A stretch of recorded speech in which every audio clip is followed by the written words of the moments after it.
नमस्कार, होमबिल टीवी भारत में आपके स्वागत है। देश में आवारा कुत्तों के मुद्दे पर सुप्रीम कोर्ट का बड़ा फैसला सामने आया है। सुप्रीम कोर्ट ने सार्वजनिक स्थानों से आवारा कुत्तों को शेल्टर में भेजने के आदेश को वापस लेने से इनकार कर दिया है। इस फैसले को लेकर अधिवक्ता विवेक शर्मा ने प्रतिक्रिया दी है। विवेक शर्मा ने कहा है कि आवारा कुत्तों के मामले में यहाँ एक महत्वपूर्ण और सकारात्मक कदम है। उन्होंने कहा है कि संविधान के आर्टिकल 21 के तहत बुजुर्गों और बच्चों का बिना किसी डर के सार्वजनिक स्थानों पर आना जाना बेहद जरूरी माना गया है। उन्होंने बताया कि देश के कई हिस्सों में डॉग बाइट के मामले सामने आए हैं, जिसके चलते लोगों की सुरक्षा सुनिश्चित करना आवश्यक हो गया है। अधिवक्ता विवेक शर्मा के मुताबिक समाज में लोगों के भय मुक्त वातावरण देने के लिए यह फैसला सही दिशा में उठाया गया कदम है। और साथ ही उन्होंने कहा है कि ABC यानी एनिमल बर्ड्स कंट्रोल प्रोग्राम को प्रभावी तरीके से लागू करने पर भी जोर दिया गया है।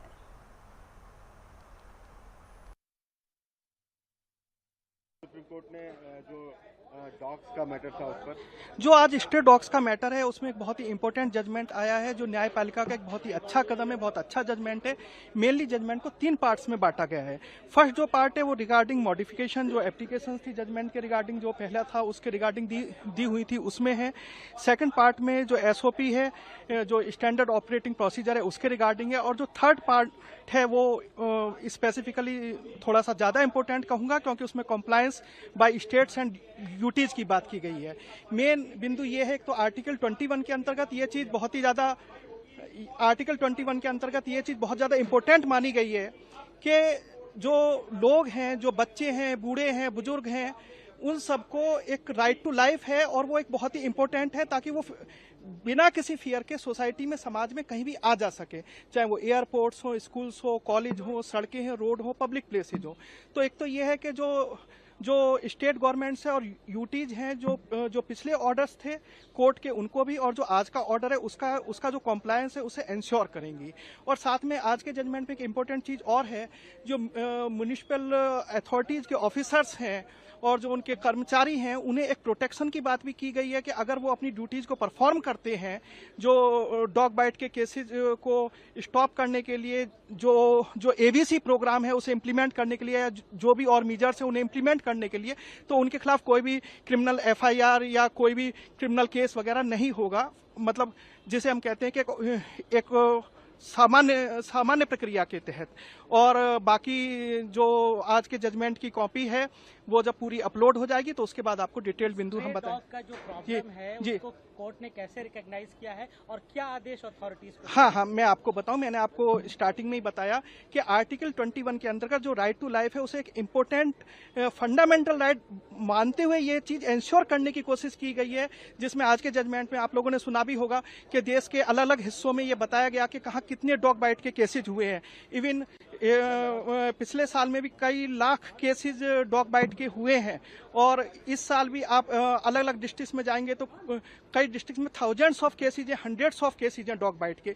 तो सीधी सी बात निकल के यही आती है कि जो राइट टू लाइफ का हमारा फंडामेंटल वो है, राइट है, उससे किस तरह से इन स्पिरिट इंश्योर किया जाए, किस तरह से उसे लागू किया जाए, ताकि जो हमारे बच्चे हैं, बूढ़े हैं, स्कूल जाने वाले हमारे स्टूडेंट्स हैं, वो बिना किसी फियर के अपनी जगह पे जा सके। उन्हें ये नहीं हो कि हम 5-6 लोग एक साथ जाएं, बच्चा है, अकेला जा रहा है, स्कूल जा रहा है, तो वो सीधा जा सके, उसे कोई फियर ना हो कि 4-5 डॉग्स आएंगे और एकदम उस पर अटैक कर देंगे। तो एक चीज ये है कि सोसाइटी को बिना किसी फियर के लोग अपना काम कर सके, तो उस चीज को इंश्योर करने की कोशिश की गई है, और एक बहुत ही अच्छा कदम है, बहुत ही एक राइट डायरेक्शन में दिया हुआ जजमेंट है, जिसे हमें अप्रिशिएट करना चाहिए। अथॉरिटीज को क्या डायरेक्शन है के बारे में भी कहा है, डॉग्स को यूथेनेसिया देना। हाँ, वो जो ABC प्रोग्राम है उसे इम्प्लीमेंट करने की बात की गई है, और जितने भी मेजर्स थे जो आपने पुराने जजमेंट में, जो 7/11 का था और जो अगस्त वाला था जजमेंट, तो उन जजमेंट्स में जो वो है मेजर्स, उन्हें भी इम्प्लीमेंट करने की बात की गई है। आज के में भी कुछ हैं, जो जब पूरा जजमेंट अपलोड हो जाएगा तो उसमें आप लोग भी देखें। कहा है कि क्या इम्प्लीमेंट नहीं हुआ ABC रूल्स, उसको कैसे वो भी मैं आपको बिल्कुल क्लियर कर देता हूं कि ABC प्रोग्राम 2001 के बाद से ये था कि बहुत अच्छी तरह से इम्प्लीमेंट होना चाहिए, लेकिन 2 डिकेड होने के बाद भी जब इसे एक कहीं ना कहीं हम ये भी कह सकते हैं, चाहे उसमें राज्य सरकारें रही हो या म्युनिसिपल अथॉरिटीज रही हो या जो भी इम्प्लीमेंटिंग अथॉरिटीज थी, वो ठीक से उस प्रोग्राम को इम्प्लीमेंट नहीं कर पाई, तभी कहीं ना कहीं इतनी बड़ी प्रॉब्लम आज लोगों के सामने आके खड़ी हुई है। तो उस प्रोग्राम को भी बहुत ही अच्छे तरीके से, बहुत ही ईमानदारी के साथ इम्प्लीमेंट करने की बात की गई है, और इसीलिए जो म्युनिसिपल अथॉरिटीज के ऑफिसर्स है और या जो भी कंसल्ट ऑफिसर्स है, स्टेट्स के हों, यूटीज के हों, सेंटर के को कहीं के भी हों, तो उन सबको प्रोटेक्शन की बात भी की गई है कि अगर वो ये जो मेजर्स हैं इन्हें इम्प्लीमेंट करते हैं तो उनके खिलाफ कोई भी इस तरह का, जैसे कई बार ऐसा होता है कि समाज में जाते हैं और कोई एफआईआर उनके खिलाफ करने लगता है या कोई उन्हें परेशान करता है, तो वो चीजें। दिल्ली में राष्ट्रीय अल्पसंख्यक आयोग की अहम बैठक आयोजित की गई, जिसमें अल्पसंख्यक सदस्य समुदायों के कल्याण और विकास योजनाओं की समीक्षा की गई। इस मौके पर केंद्रीय मंत्री किरेन रिजिजू ने कहा कि सम्मेलन का मुख्य उद्देश्य देश के सभी राज्यों और केंद्र शासित प्रदेशों में राज्य अल्पसंख्यक आयोग के कामकाज का आकलन करना था। उन्होंने बताया कि बैठक में अल्पसंख्यक समुदाय के लिए चलाई जा रही कल्याणकारी योजनाओं और विकास पहलों और अन्य सरकारी कार्यक्रमों की स्थिति की भी समीक्षा की गई। किरेन रिजिजू ने कहा है कि सरकार तथा कथित अल्पसंख्यक समुदाय को यह संदेश देना चाहती है कि उन्हें किसी भी रूप में कमजोर या छोटा नहीं माना जाता। उन्होंने कहा है कि भारतीय संविधान सभी नागरिकों को समान अधिकार और समान दर्जा देता है। केंद्रीय मंत्री ने यह भी कहा है कि सरकार अल्पसंख्यक कल्याण के से जुड़ी योजनाओं की प्रगति पर लगातार नजर रखती है और समय समय पर उसकी स्थिति को अपडेट करती रहती है।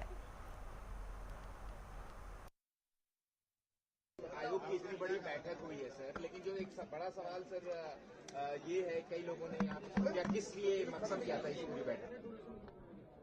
ये हमारा नेशनल कमीशन फॉर माइनॉरिटीज, राष्ट्रीय अल्पसंख्यक आयोग की ओर से ये एक दिन का कॉन्फ्रेंस बुलाया है। पूरे राज्यों के जो अल्पसंख्यक आयोग होते हैं, स्टेट माइनॉरिटीज कमीशन, उनका कॉन्फ्रेंस बुलाया गया है।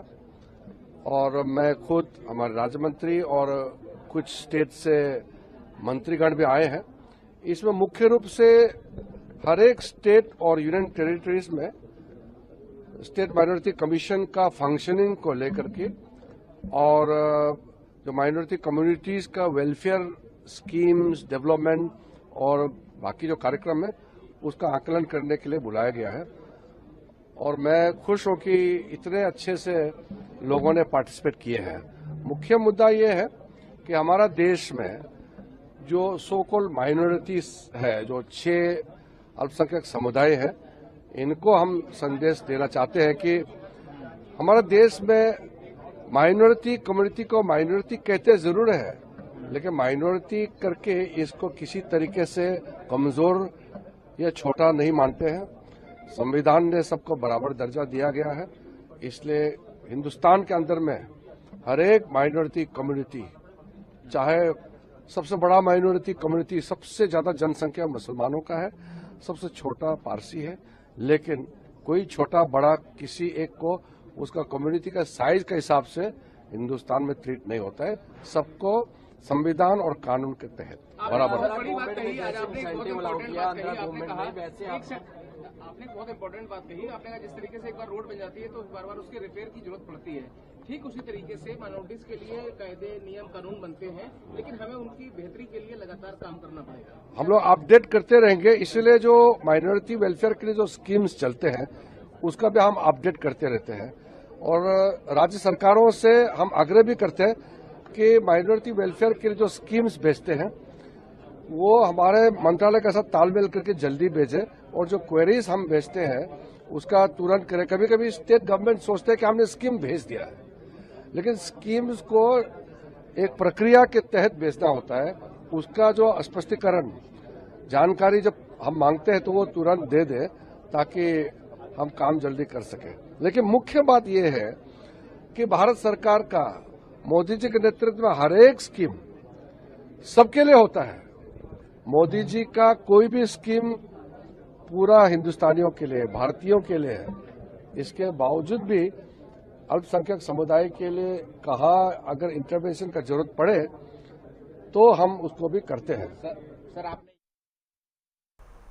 छत्तीसगढ़ के बस्तर से बड़ी खबर सामने आ रही है, जहां केंद्रीय गृह मंत्री अमित शाह की अध्यक्षता में 26वीं केंद्रीय क्षेत्रीय परिषद की बैठक आयोजित की गई। इस बैठक को लेकर भाजपा प्रदेश अध्यक्ष किरण सिंह देव ने बड़ा बयान दिया है। किरण सिंह देव ने कहा है कि यहां पूरे बस्तर और छत्तीसगढ़ के लिए सौभाग्य का विषय है और उन्होंने दावा किया है कि सरकार ने नक्सलवाद को खत्म करने के लिए जो समय सीमा तय की थी उससे पहले ही यहां लक्ष्य हासिल कर लिया गया है। और उन्होंने कहा है कि बस्तर अब शांत हो चुका है और नक्सली गतिविधियां लगभग समाप्त हो गई है। और साथ ही उन्होंने यहां भी कहा है कि क्षेत्र में अब विकास के नए दौर खुल चुके हैं और सरकार विकास कार्यों को तेजी से आगे बढ़ा रही है। भाजपा प्रदेश अध्यक्ष के इस बयान को राज्य में सुरक्षा और विकास के मुद्दे पर सरकार की बड़ी उपलब्धि के तौर पर देखा जा रहा है। ये पूरे बस्तर के लिए और हमारे छत्तीसगढ़ के लिए बहुत ही सौभाग्य का विषय है। आदरणीय केंद्रीय गृह मंत्री जी का कल आगमन हुआ है और जिस तरीके से उनकी जो दृढ़ इच्छा शक्ति थी आदरणीय प्रधानमंत्री मोदी जी के नेतृत्व में और गृह मंत्री जी ने आदरणीय मुख्यमंत्री जी का भी परस्पर एक समन्वय राज्य सरकार, केंद्र सरकार, आर्म्स फोर्सेस के माध्यम से, सभी सशस्त्र बलों के माध्यम से आप देख लीजिए कि जो निश्चित समयावधि दिया गया था 31 मार्च का, उसके पहले और बस्तर पूर्ण रूप से शांत हो चुका है, नक्सली गतिविधियां समाप्त हो चुकी हैं और विकास के द्वार खुल चुके हैं जिन क्षेत्रों में और नक्सल परछाई हुआ करती थी, जहां पर विकास नहीं पहुंच पाता था, वहां सरकार की योजनाएं जा रही हैं। मध्य क्षेत्र में हमारे 4 ऐसे मुख्यमंत्री जी का भी इसमें बैठक में सम्मिलित होने आए, उनका भी स्वागत है। हमारे छत्तीसगढ़ के मुख्यमंत्री आदरणीय विष्णुदेव साय जी, उत्तर प्रदेश से आदरणीय योगी आदित्यनाथ जी और हमारे उत्तराखंड के आदरणीय पुष्कर धामी जी, साथ ही साथ हमारे मध्य प्रदेश के आदरणीय मोहन यादव जी, वहाँ की पूरी ऑफिशियल टीम, टॉप टीम यहाँ पे आई हुई है और इन क्षेत्रों के विकास के लिए जो रोड मैप तैयार होना है, जो बातें होनी है, बहुत कुछ अच्छा निकल के आएगा इससे। उत्तर प्रदेश के रायबरेली से बड़ी राजनीतिक खबर सामने आ रही है। लोकसभा में नेता प्रतिपक्ष और कांग्रेस सांसद राहुल गांधी ने महंगाई और आर्थिक मुद्दों को लेकर केंद्र सरकार पर तीखा हमला बोला है। राहुल गांधी ने कहा है कि आने वाले समय में महंगाई और बढ़ेगी और इसका सबसे ज़्यादा असर किसानों और मजदूरों पर पड़ेगा।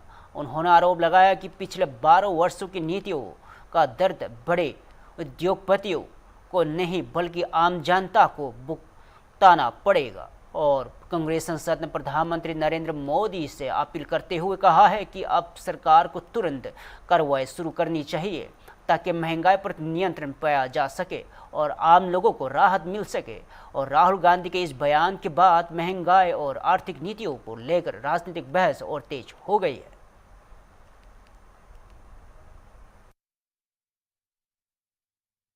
हमने पहले नहीं देखा है।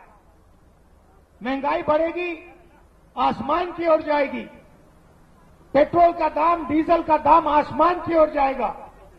और मैं हर मीटिंग में नरेंद्र मोदी से कह रहा हूं, पिछले 12 साल आपने जो किया, उसका कष्ट, उसका दुख, उसका दर्द अंबानी अदानी को नहीं होगा। उसका दर्द किसानों को, मजदूरों को, छोटे व्यापारियों को और हमारे युवाओं को उठाना पड़ेगा। और मैं रोज कह रहा हूं, नरेंद्र मोदी जी एक्शन लेना शुरू कीजिए।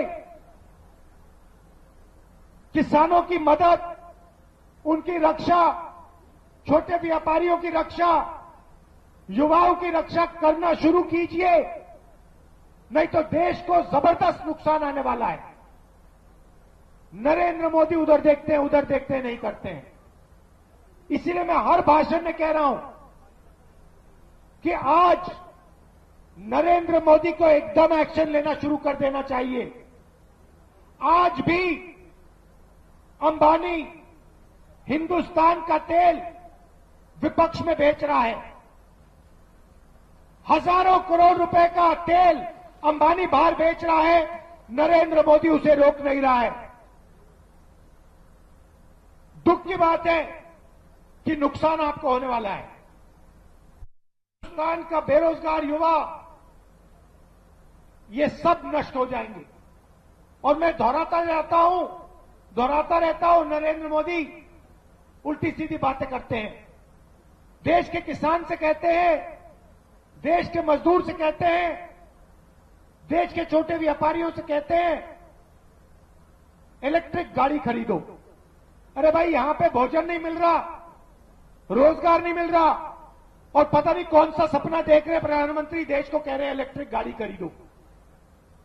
गैस नहीं मिल रही, घर में खाने पकाने के लिए गैस नहीं है, और प्रधानमंत्री कह रहा है कि विदेश मत जाओ, इलेक्ट्रिक गाड़ी खरीदो, सोना मत खरीदो।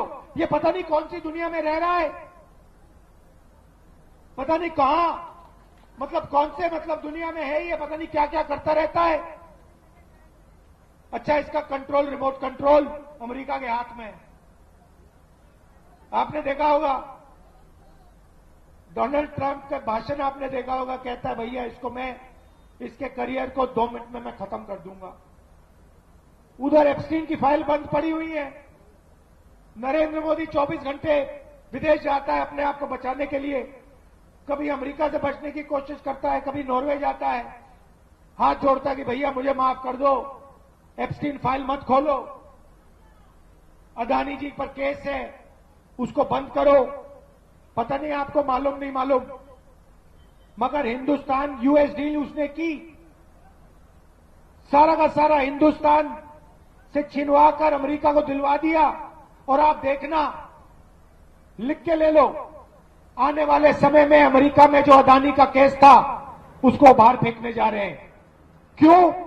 क्योंकि नरेंद्र मोदी ने हिंदुस्तान के साथ हिंदुस्तान के गरीबों का, किसानों को बेचा है, अमेरिका को बेचा। झारखंड की राजनीति में आरोप प्रत्यारोप का दौर जारी है और देवघर में बसपा सांसद निशिकांत दुबे ने झारखंड के मुख्यमंत्री हेमंत सोरेन पर गंभीर आरोप लगाया है।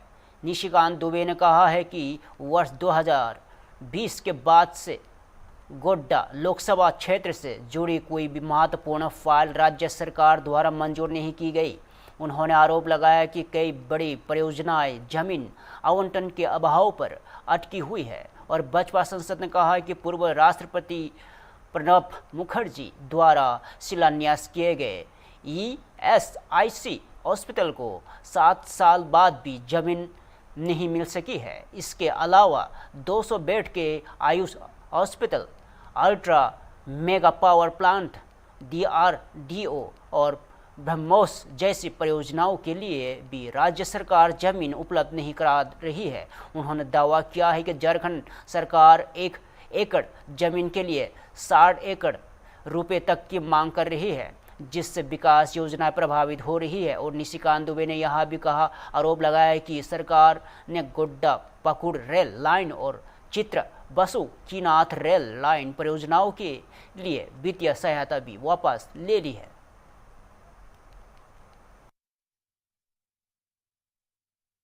के कारण झारखंड में विकास नहीं हो पा रहा है, खासकर आपके लोकसभा क्षेत्र में। आप कहते हैं कि इसके लिए जनता के हित के लिए आप हेमंत सोरेन के पास झुकने को तैयार हैं। इतनी बड़ी बात सार्वजनिक स्थल पर करना, वाकई स्थिति ऐसी ही पैदा हो रही है झारखंड में? देखिए, मैं दुखी हो गया, थक गया। 2020 से कोई ऐसी फाइल नहीं है जो कि हेमंत सोरेन जी गोड्डा लोकसभा के लिए क्लियर करते हैं, जो भी बड़ी फाइल। ESIC का अस्पताल, आपको पता है कि प्रणब मुखर्जी जी ने उसका शिलान्यास किया। 7 साल हो गए, राज्य सरकार ने लैंड नहीं दिया। 200 बेड का आयुष्मान भारत का जो है मोहनपुर में एक मार्क्ड है कि वहाँ जो है मिनिस्ट्री ऑफ आयुष 200 बेड का आयुर्वेद का अस्पताल बनाएगी, उसके लिए वो लैंड देने को तैयार नहीं है। अल्ट्रा मेगा पावर प्लांट जो मोहनपुर में खुलना था 4000 मेगावाट का, आपको ध्यान हो कि उसके लिए लैंड एक्वायर करने को तैयार नहीं है। DRDO का एक बड़ा फैसिलिटी और ब्रह्मोस का एक बड़ा फैसिलिटी यहाँ आना है, उसके लिए उन्होंने लैंड नहीं दिया। और जो सबसे बड़ी बात है कि सावन में जहाँ की यहाँ इतने श्रद्धालु आते हैं, जसीडी की सेकेंड एंट्री के लिए 2017-18 में भारत सरकार ने 70 करोड़ रुपए दी। 8 एकड़ जमीन हमको एक्वायर करना है, जिससे कि हम जसीडी की सेकेंड एंट्री ले पाए। प्रत्येक साल 3 से 4 करोड़ लोग जसीडी रेलवे स्टेशन पर आते हैं। 1 एकड़ जमीन के लिए 60 करोड़ रुपया झारखंड सरकार मांग रही है। अब आप समझिए कि इससे भी ज्यादा योजनाओं को कैसे रोका जाए, अटकाया जाए, खटकाया जाए, इससे भी बड़ा कोई उदाहरण हो सकता है। इसलिए मैंने कहा कि सारा क्रेडिट ले जाइए, सारे शिलान्यास, उद्घाटन सब कर लीजिए। आप यदि कह दीजिएगा तो मैं उतने दिनों तक जो है अपने लोकसभा नहीं आऊं, लेकिन आप जो है जनता के हित में काम करिए। और गोड्डा लोकसभा का जो लेजिटिमेट हक है, आपको पता है सैनिक स्कूल यहां से चला गया। सैनिक स्कूल जो महागामा में खुला था, और किसी मंत्री का जो है जवान नहीं खुलता है। इवन उतना छोड़िए, गोड्डा और पाकुड़, जिसमें कि गोड्डा पाकुड़ रेल लाइन जो कि पूरी सुंदर पहाड़ी उनके खुद के विधानसभा में जाएगा, उसमें 50% झारखंड सरकार पैसा देने वाली थी, उसको भी उन्होंने हाथ वापस ले लिया कि हम पैसा नहीं देंगे। चित्रा बासुकीनाथ रेल लाइन है जिसके लिए कि उन्होंने हाथ खींच लिया कि हम पैसा नहीं देंगे। अब इससे ज्यादा जो है बुरी स्थिति संथालपना की झारखंड की मैं क्या आपको बयां कर सकता हूं। फिलहाल के लिए इतना ही। ताज़ा खबर देखते रहे हुंबल टीवी भारत।